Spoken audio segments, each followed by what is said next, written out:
Hi guys, so in this video I will teach you how to fix Facebook 6-digit verification code not receiving. So if you're encountering this kind of error wherein you're always trying to put the verification code but still fail to log in, then this video will help you out a lot.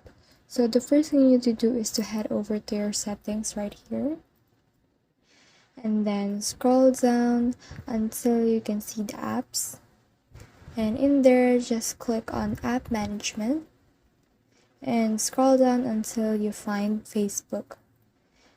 Now, once you're in here, what you need to do is head over to Permissions and then allow the phone of your Facebook and also this location right here. Also allow that.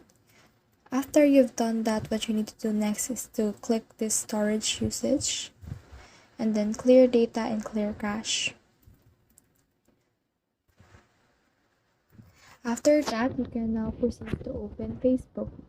However, if that doesn't work for you, the next thing you can do is to head over to Play Store and download any VPN that you want to use. So for me, I will use this Turbo VPN. Open it. And then what I need to do next is to connect. Click on Allow. And wait for it to connect for a while.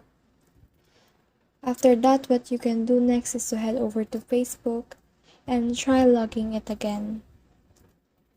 Click on Login. And as you can see, I have successfully logged in. It is because you just need to change your IP address because Facebook has been detecting your multiple 6-digit verification code errors. So you need to change your IP address using the VPN. So that's it. I hope you learned a lot from this video. Make sure to like and subscribe if you love this kind of contents. Follow for more.